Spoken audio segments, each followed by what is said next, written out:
കാത്തിരിക്കുമ്പോൾ തന്നെ പരിശുദ്ധയാത്മാവിന് വേണ്ടി കാത്തിരിക്കാൻ പറഞ്ഞവൻ എന്തെന്ന് തരുമെന്ന് അവർക്കറിയാം. അവർ കാത്തിരിക്കാൻ തുടങ്ങി. ഒരു കുറച്ച് സമയം കഴിഞ്ഞപ്പോൾ അന്തരീക്ഷം മാറാൻ തുടങ്ങി. നമ്മുടെ കൂട്ടായ്മകൾ അന്തരീക്ഷം മാറുന്ന കൂട്ടായ്മകളായി തീരണം. ഓരോ കൂട്ടായ്മകളിലും അന്തരീക്ഷം അറിയണം. ദൈവ സാന്നിധ്യം ഇറങ്ങുന്നുണ്ടെന്ന്. അവിടെ പരിശുദ്ധയാത്മാവിന്റെ സാന്നിധ്യം ഓരോരുത്തരുടെ മീതെ അങ്ങനെയാണ് അതിർത്തി കാണുന്നത്. ഓരോരുത്തരുടെ മീതെ പിളർന്നിരിക്കുന്ന അഗ്നിനാൾ പോലെ വന്ന് പതിച്ചപ്പോൾ അവിടെ വചനം പറയുന്നു, അവനവന് ഉച്ചരിക്കാൻ കൊടുത്തതുപോലെ പരിശുദ്ധയാത്മാവ് ഉച്ചരിക്കാൻ കൊടുത്തതുപോലെ അവർ അന്യഭാഷയിൽ സംസാരിച്ചു തുടങ്ങി. അങ്ങനെയാണെങ്കിൽ ഇത് സ്വന്തത്തിൽ വരുന്നതല്ലേ, ഇത് തന്നിട്ട് വരുന്ന ഒന്നാണ്.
വചനത്തിന്റെ ശക്തി കത്തി തുടങ്ങണം. ഈ ശക്തി കത്തി തുടങ്ങും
ദൈവത്തിനായി സ്തോത്രം ചെയ്യുക.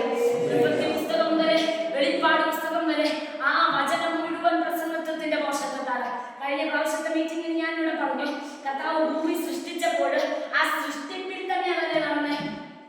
ഒന്നുമില്ലാത്ത ഭൂമിയുടെ മേലെ പരിശുദ്ധിയാത്മാവ് പരിവർത്തിച്ചുകൊണ്ടിരുന്നു. എന്തിനാ പരിശുദ്ധിയാത്മാവെ ഒന്നുമില്ലാത്ത ഭൂമിയിൽ അങ്ങ് പരിവർത്തിച്ചുകൊണ്ടിരുന്നേ? അവിടെ ഒന്നുമില്ലല്ലോ, അവിടെ ആഴവും ഇരുട്ടും വെള്ളവും മാത്രമല്ലേ ഉള്ളൂ. ആ ഒന്നുമില്ലാത്തടത്ത് എന്തിനാ നീ പരിവർത്തിച്ചുകൊണ്ടിരുന്നേ? ആത്മാവിന് പറയുന്ന പോലെ ഒരു ദൂതുണ്ട്, ഒന്നുമില്ലാത്തടത്ത് ഞാൻ പരിവർത്തിച്ച നാളെ അവിടെ ജീവൻ വെളിപ്പെടും. നാളെ അവിടെ ജീവൻ വെളിപ്പെടും. ശൂന്യതയിൽ ജീവൻ വെളിപ്പെടും.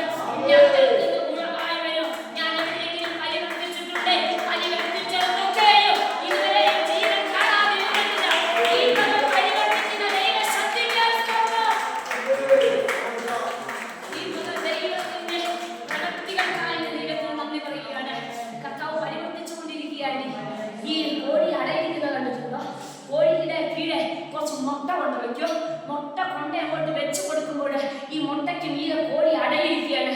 ഈ അടയിരിക്കുന്ന പരുവത്തില് ഇതിന്റെ ചൂട് മുട്ടയ്ക്കകത്തോട്ട് ഇറങ്ങും. ഇതുപോലെയാണ് ഭക്തന്റെ പ്രാർത്ഥന എന്ന് പറയുന്നത്. ഈ ചില വിഷയങ്ങൾ കൊണ്ടുവച്ചങ്ങ് പ്രാർത്ഥിക്കുക. ഇതിനകത്തേക്ക് ആരെ കുറിച്ച് എന്ന് പറയുകയാണ്. ആരൊക്കെ വിഷയങ്ങൾ വയറ്റിൽ കെട്ടിവെച്ച് ഇങ്ങനെ പ്രാർത്ഥിച്ചുകൊണ്ടിരിക്കുകയാണ്. ഓരോ ദിവസം കഴിയുന്നതോറും പ്രാർത്ഥിച്ച് കണ്ണുനീരൊഴുക്കി മുട്ടയ്ക്ക് ചൂട് കൊടുത്തുകൊണ്ടിരിക്കുക. മുട്ടയുടെ അകത്തൊരു പരിവർത്തനം നടക്കാൻ, തലമുറകളിൽ പരിവർത്തനം നടക്കുവാൻ, പ്രാർത്ഥനാ വിഷയങ്ങളിൽ പരിവർത്തനം നടക്കുവാൻ ആരൊക്കെ ഭൂമിക്ക് വേണ്ടി കാത്തിരിക്കുകയാണ്. ആരൊക്കെ ഒരു ചലനത്തിന് വേണ്ടി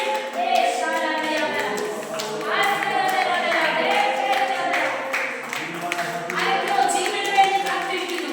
പ്രാർത്ഥിച്ചുകൊണ്ടിരുന്ന ചില വ്യക്തികൾ ഇവിടെ ആത്മാവിൽ കാത്തിരിക്കുന്നുണ്ട്. ഇന്നല്ലെങ്കിൽ നാളെ പിടിയും, ഇന്നല്ലെങ്കിൽ നാളെ പിടിയും, ഇന്നല്ലെങ്കിൽ നാളെ ജീവൻ വളർന്നു വരും. ഈ കാത്തിരിക്കുന്ന കോഴിക്കൊരു കാര്യം അറിയാം. ഞാൻ വെറുതെ അല്ല, ഈ കോഴിക്ക് ഒരു പ്രത്യേകതയുണ്ട്.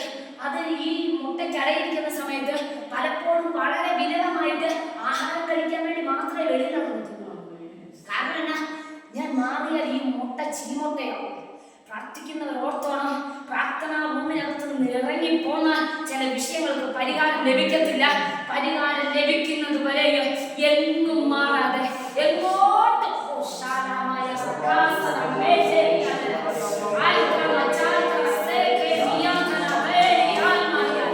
ചില മറുപടികൾ കാണുന്നത് വരെയോ മറ്റെവിടെയും പോകാതെ കണ്ണുനീരോടുകൂടി ആ വിഷയത്തിന്റെ മീതെ ചൂട് കൊടുത്തുകൊണ്ടിരുന്നോണം. കേട്ടോ, നീ അറിയാതെ ആ വിഷയത്തിന്റെ മീതെ ചൂട് കൊടുത്തുകൊണ്ടിരുന്നോണം.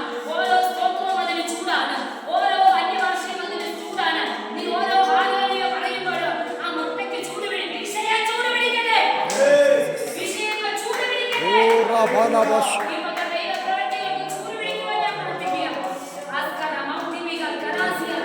ഈ പ്രാർത്ഥിക്കുന്ന ഭക്തരുടെ കാര്യം അറിയാം. നാളത്തേതിൽ എന്റെ പ്രാർത്ഥനയിൽ ആത്മാവ് ചലിക്കപ്പെടും. ഇന്നല്ലെങ്കിൽ നാളെ ഈ വിഷയം പുറത്തിറങ്ങപ്പെടും. ഉറപ്പായും ഞാൻ എന്റെ കൈകൾ കൊണ്ട് എന്റെ വാഴ്ത്തത്തെ എടുക്കുമെന്ന് പ്രാർത്ഥിക്കുന്നവർ മാത്രമേ അറിയൂ. പ്രാർത്ഥിക്കാത്തവരെ ആരും അറിയത്തില്ല. പക്ഷെ പ്രാർത്ഥിക്കുന്നവൻ ചുമ്മാ പ്രാർത്ഥിക്കുമല്ലോ, കാത്തിരുന്നാണല്ലേ പ്രാർത്ഥിക്കുന്നേ. അവൻ കാത്തിരിക്കുക. ഇതിനകത്ത് ജീവൻ വെളിപ്പെടാൻ വേണ്ടിയിട്ട് അവൻ കാത്തിരുന്നു കൊണ്ടാണ് പ്രാർത്ഥിക്കുന്നത്. കുറച്ച് ദിവസം കഴിയുമ്പോൾ മുട്ടയ്ക്ക് ഒരു രൂപമാറ്റം സംഭവിക്കും. പുറത്ത് കാണുന്നവൻ പറയും മുട്ടയ്ക്ക് ഒരു മാറ്റവും ഇല്ല. ഈ മുട്ടയെ കാണുന്നവൻ പറയും ഇതിനൊരു മാറ്റവും ഇല്ല. നാളുകൾ കൊണ്ട് നിങ്ങളുടെ പ്രാർത്ഥനാ വിഷയങ്ങളെ നോക്കിയിട്ട് നാട്ടിലുള്ള കുറെ പേര് പറയുന്നത് മാറ്റമൊന്നുമില്ല, ഇപ്പോഴും അവൻ അങ്ങനെ തന്നെ അടയിരിക്കുക, ഇപ്പോഴും അവനവന്റെ സ്ഥാനത്ത് നിന്ന് മാറിയിട്ടില്ല. നാള് കുറേയായി അവനവന്റെ മക്കളുടെ വിഷയത്തിന് വേണ്ടി, കുഞ്ഞുങ്ങളുടെ വിഷയത്തിന് വേണ്ടി, സാമ്പത്തിക വിഷയത്തിന് വേണ്ടി, വീടിന്റെ ആവശ്യങ്ങൾക്ക് വേണ്ടി, അവന്റെ കുടുംബജീവിതത്തിന്റെ വിഷയത്തിന് വേണ്ടി നാള് കുറേയായി ഇങ്ങനെ അടയിരിക്കാൻ കഴിയില്ല. മാറ്റമൊന്നുമില്ലെന്ന് പറയുന്നവരോട് അറിയാതെ അകത്തുനിന്ന് വിളിച്ചു പറഞ്ഞു തുടങ്ങണം, എന്റെ അകത്തെ ജീവൻ പൊട്ടിപ്പുറപ്പെടാൻ സമയമായി. ഏതൊക്കെയോ വ്യക്തികളോട് ഇന്ന് മുതൽ കറക്റ്റ് കർത്താവ് പറയാണ്, നീ തോട് പൊട്ടിച്ച് പുറത്തു തരാൻ പോകുക കേട്ടോ. നിന്റെ തോടിനെ പൊളിക്കുന്ന സമയത്തിനകത്ത് നീ വന്നിരിക്കുക. ഇനി ഈ തോടിന്റെ അകത്ത് നീ ഇരിക്കത്തില്ല. ഇനി ആ തോടിന്റെ ഉള്ളിൽ നീ ഒതുങ്ങി തീരത്തില്ല. നീ ജീവനായി കൊണ്ടെങ്കിൽ നിന്റെ അകത്തൊരു ജീവൻ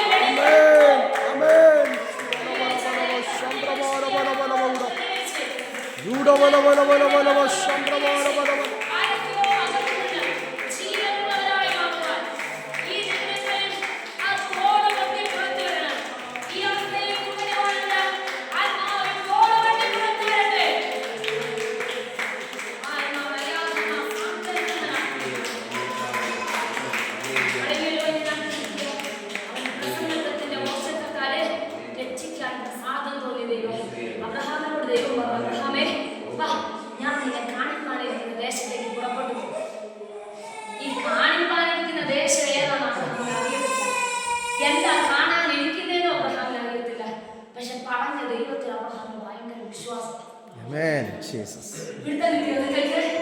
എന്താ സംഭവിക്കാൻ പോകുന്നതെന്ന് അബ്രഹാമിന് അറിയത്തില്ല.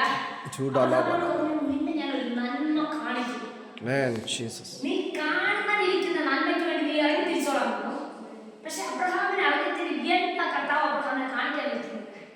ഇന്ന് പകരം ഇതിനകത്തിരിക്കുന്ന ചിലർക്ക് അറിയത്തില്ല എന്റെ മീതെ കിടക്കുന്ന വാഴ്ത്തത്വത്തിന്റെ ഘനം എന്താണെന്ന്. വാഴ്ത്തത്വത്തിന് വേണ്ടി അബ്രഹാം ഇറങ്ങി തിരിച്ചപ്പോൾ അബ്രഹാമിന് ആ ഘനം അറിയുമായിരുന്നു, അതിന്റെ വലിപ്പം അറിയായിരുന്നു. നിങ്ങളോട് പരിശുദ്ധിയാണോ നിങ്ങളുടെ തലമുറയുടെ മീതെ വെളിപ്പെടുവാൻ അഭിഷേകത്തിന്റെ ഘനം തിരിച്ചറിയാതെ കണ്ണുകൊണ്ടനെ പോലെ നിങ്ങൾ ഇറങ്ങി തിരിച്ചിട്ടുണ്ടെങ്കിൽ ആകാശത്തിലെ നക്ഷത്രങ്ങളെ എണ്ണാൻ കഴിയുമെങ്കിൽ എണ്ണിക്കോ, മണത്തരികളെ എണ്ണാൻ കഴിയുമെങ്കിൽ എണ്ണിക്കോ. എന്റെ പ്രവൃത്തി അതുപോലെ തന്നെ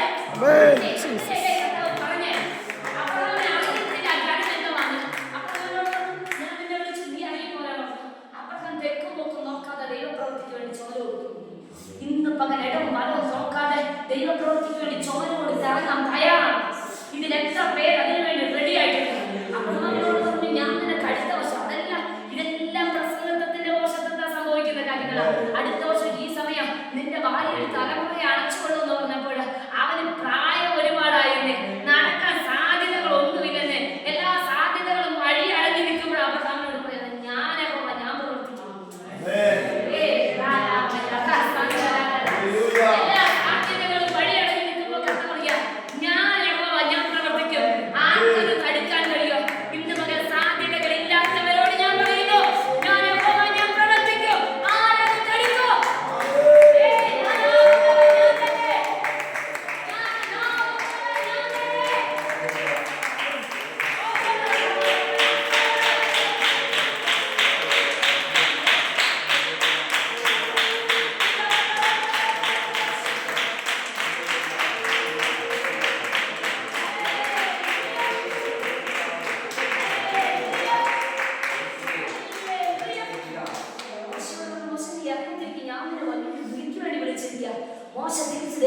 ഞാൻ വിൽക്കാനാണ്. അതാ പ്രസംഗത്തിന്റെ മോശത്തെ കഴിവുള്ളവനെ കൊണ്ട് ഓടിക്കത്തില്ല, ഒന്നും ഇല്ലാത്തവനെ വിളിച്ചു ഞാൻ നിന്നെ ഓടിക്കാൻ പോവാ. മോശം ഞാൻ വിൽക്കാനാണ്. കർത്താവ് ഈ നിന്നെ എനിക്ക് വേണ്ടത്. മോശയ്ക്ക് ഇറങ്ങി തിരിച്ചപ്പോ മോശയ്ക്ക് അറിയത്തില്ല വിളിയുടെ ഘനം എന്താണെന്ന്. മോശയോട് കർത്താവ് മോശയുടെ വലിയ മുൾപ്പടപ്പ് കത്തിക്കൊണ്ടിരിക്കുന്ന കാണാൻ നേരെ കേറിച്ചെന്ന് അങ്ങ് നിന്നു കൊടുത്തിട്ടേ ഉള്ളൂ. അതാ സാന്നിധ്യത്തിന്റെ കീഴിൽ നീ നിന്നു കൊടുക്കുക മാത്രം മതി. നീ സാന്നിധ്യത്തിന്റെ കീഴെ ചെന്നിട്ട് എന്റെ വീരം പകരണം, എന്നെ നിറയ്ക്കണം, എന്നിലൂടെ ഓടുകണം, എന്നെ ഉപയോഗിക്കും പറയേണ്ടതേ. ചുമ്മാ പോയി അവിടെ നിന്ന് കൊടുത്താൽ മോശ അവിടെ പോയി എന്തെങ്കിലും ചെയ്തു? ഒന്നും ചെയ്തില്ല. മോശ കൊണ്ട് വെറുതെ ആ സാന്നിധ്യത്തിൽ ഒന്ന് നിന്നു കൊടുത്തു. അവനോട് ആ നാദം സംസാരിക്കാൻ തുടങ്ങി. ആ നാദം അവന്റെ കാതുകളുടെ അകത്തേക്ക് ഇരച്ചു കാണാൻ തുടങ്ങി. മോശയോട് ദൈവത്തിന്റെ ആത്മാവ് സംസാരിക്കുക, ഞാൻ നിന്നെ വലിയൊരു ജനതയുടെ മുൻപിൽ നിർത്താനായിട്ട് പോകുക. ഇന്ന് ഇതിനകത്തിരിക്കുന്നവരെ നിങ്ങളുടെ മീതെ വീടിരിക്കുന്ന വിടി വെറുതെ അല്ല കേട്ടോ, ഒരു വലിയ വിടി നിങ്ങളുടെ മീതിയുണ്ട്. വലിയൊരു ജനത്തിന്റെ മുൻപിൽ നിർത്തുക. മോശക്കാലം നിന്റെ മുഖത്ത് നോക്കിയാൽ, നിന്റെ ശരീരത്തെ നോക്കിക്കഴിഞ്ഞാൽ, നിന്റെ ആരോഗ്യത്തെ നോക്കിക്കഴിഞ്ഞാൽ, നിന്റെ രൂപത്തെ നോക്കിക്കഴിഞ്ഞാൽ, നിന്റെ ഭാവത്തെ നോക്കിക്കഴിഞ്ഞാൽ, നിന്റെ പ്രായത്തെ നോക്കിക്കഴിഞ്ഞാൽ ഒരുപക്ഷെ കഴിഞ്ഞു പോയേക്കാം, ഒരുപക്ഷെ സമയം തീർന്നു പോയേക്കാം, സാധ്യതകൾ ഇല്ലായിരിക്കാം. പക്ഷെ മോശ സാന്നിധ്യത്തിൽ കയറുക. ഇപ്പോൾ കർത്താവ് വിളിക്കുക. ഓ രാമനായ സാന്തകമായ ആത്മകമായ വേദന സാക്കേടിയതല്ല നീ കയറുക.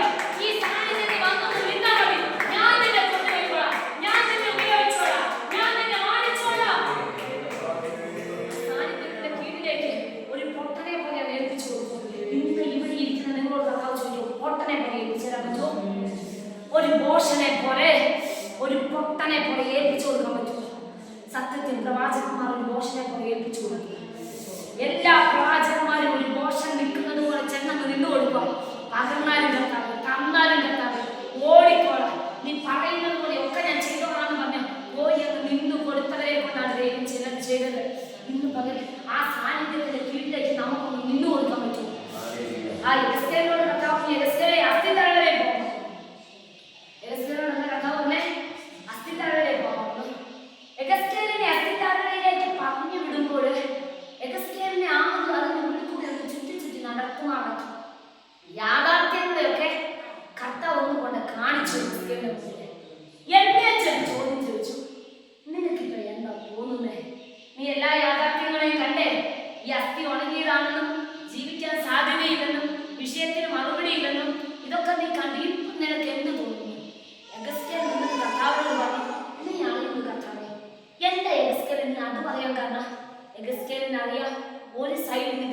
നിർജീവമോ, സംഭവിക്കാൻ ഒരു സാധ്യതയില്ലാത്തതാണ്. പക്ഷെ മറു സൈഡിൽ അവനെ ചുറ്റി നടത്തിയ ഒരു കരമുണ്ട്. മറു സൈഡിൽ അവനോട് കൂടെ ഇരുന്ന ഒരു കരമുണ്ട്. അവനറിയാം, അവൻ എന്തെങ്കിലും പറഞ്ഞാൽ അതില്ലാത്തടത്തു നിന്ന് ഉളവായി വരുമെന്നും ഈ അസ്ഥികളുടെ അകത്ത് ജീവൻ ചലിക്കുമെന്നും ഒരിക്കലും സാധ്യതയില്ലാത്തത് എഴുന്നേറ്റ് വരുമെന്നും യെഹെസ്കേലിന് നന്നായിട്ടറിയാം. ഇന്ന് ഇതിന്റെ ഉള്ളിൽ ആരാധനയ്ക്ക് വന്നിരിക്കുന്നവരെ സാഹചര്യങ്ങളുടെ ആ ഭാരം അതികഠിനമായിരിക്കാം, അവസ്ഥകൾ അധികം മുടങ്ങിയതായിരിക്കാം. ഒരിക്കലും വരുവാൻ സാധ്യതയില്ലാത്ത അസ്ഥിയുടെ നടുവിൽ കൂടെ ആയിരിക്കും നീ നടക്കുന്നത്. പക്ഷെ നിന്റെ ഫലത്തെ കെട്ടി പിടിച്ചിരിക്കുന്ന ദൈവം, ആ ദൈവത്തിന്റെ മഹത്വം ഇതിനകത്തിരിക്കുന്ന ഓരോരുത്തരുടെ അകത്ത് അത് കത്തിച്ചു കണ്ടട്ടെ. പിടിച്ചിട്ടവൻ വഴിയിൽ വെച്ച് പോകത്തില്ല, പിടിച്ചിട്ടവൻ ഉപേക്ഷിച്ചു പോകത്തില്ല. നിന്നെ വിളിച്ച ദൈവം അവൻ വിശ്വസ്തൻ തന്നെ.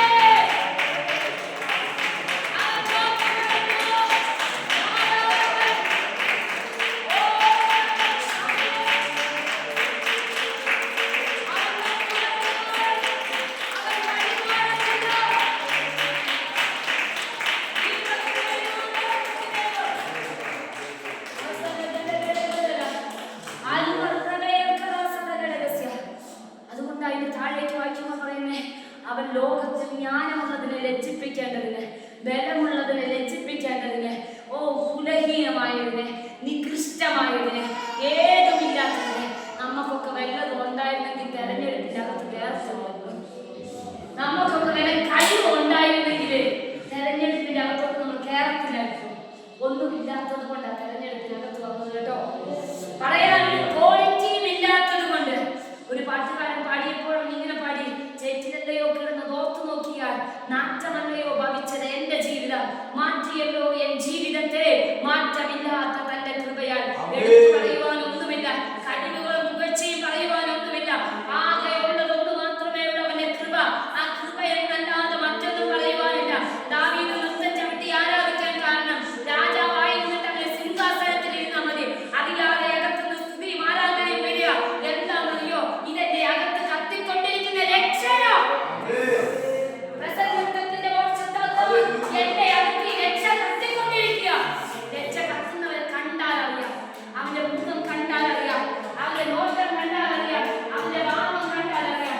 ഇന്ന് ദൈവകരത്തിലേക്ക് നമ്മളെ ഏൽപ്പിച്ചു കൊടുക്കാം. അല്പസമയം നമുക്ക് എല്ലാവരും ഒന്ന് ചേർന്ന് ദൈവത്തെ ഒന്ന് പാടി ആരാധിക്കാനായിട്ട് പോവുകയാണ്. കർത്താവിനെ ഒന്ന് സ്തുതിക്കാനായിട്ട് പോവുകയാണ്. നമുക്കൊരു നിമിഷം എല്ലാവരും ചേർന്ന് എഴുന്നേറ്റ് നിൽക്കാം. നമുക്ക് പാടാം. ചേറ്റിലല്ലയോ കിടന്നത് ഓർത്തു നോക്കിയ നാറ്റമല്ലയോ ഭവിച്ചത് എന്റെ ജീവിതം, മാറ്റിയല്ലോ എൻ ജീവിതത്തെ മാറ്റമില്ലാത്ത നിന്റെ കൃപയാണ്. സുധീഷ് കൂടെ മുമ്പോട്ട് വന്ന് ഒന്ന് നമുക്ക് ആ പാട്ടിന്റെ ഈരടികൾ പാടി കർത്താവിനെ നമുക്ക് ആരാധിക്കാം. ഒന്ന് ചിന്തിച്ചു നോക്ക്, ആ പാട്ടിന്റെ ഈരടികൾ പോലെ തന്നെയാണ് ഇപ്പോൾ നമ്മൾ വായിച്ച വചനത്തിന്റെ ഭാഗം. ദോഷത്താലാ ദൈവം നമ്മെ നിർമ്മിച്ചിരിക്കുന്നത്. എന്തെങ്കിലും പറയാനുണ്ടായിരുന്നെങ്കിൽ ഇന്നിതിന്റെ നടുവിൽ നമുക്ക് നിൽക്കാൻ ഒക്കത്തില്ലായിരുന്നു. എല്ലാം സൃഷ്ടിപ്പിൽ ഒന്നു മുതൽ സൃഷ്ടിപ്പിന്റെ അവസാനം വരെ എല്ലാ പ്രസംഗത്തിന്റെ ദോഷത്താലാ ഒന്നുമില്ലാത്തടത്തുനിന്ന് ശൂന്യത്തിൽ അവൻ വിളിച്ചു വരുത്തി. മോശയോട് പറഞ്ഞു, വലിയൊരു ജലസമൂഹത്തെ കൊണ്ട് നീ ഇറങ്ങിത്തിരിക്കാൻ പറഞ്ഞു. മോശ കർത്താവ് മാത്രം മുമ്പിലുണ്ട്, എങ്ങോട്ട് പോകണമെന്ന് അറിയത്തില്ല. പിടിച്ച ദൈവത്തൊക്കെ നോക്കി മോശ നടക്കുക. കുറെ നടന്നു കഴിഞ്ഞപ്പോ ഇതാ മുമ്പിൽ വലിയ ചെങ്കടൽ. കൂട്ടത്തിലുള്ള ജനം മുഴുവൻ മോശയെ നോക്കി പിറുപിറുക്കാൻ തുടങ്ങി. മോശ ദൈവത്തോട് നിലവിളിച്ചു, തിരിച്ചൊരു ചോദ്യം ചോദിച്ചു, മോശെ നിന്റെ കയ്യിൽ ഞാൻ എന്താ തന്നേക്കുന്നത്? മോശ പറഞ്ഞു, അയ്യോ കർത്താവേ, ഇതൊരു കൊച്ചു വടിയല്ലേ. ഇതെന്താ? ഇതൊരു കൊച്ചു വടിയാ. ഇത് വെച്ച് ഞാൻ എന്തോ ചെയ്യാനാ? മോശയോട് കർത്താവ് നീട്ടടാ വടി.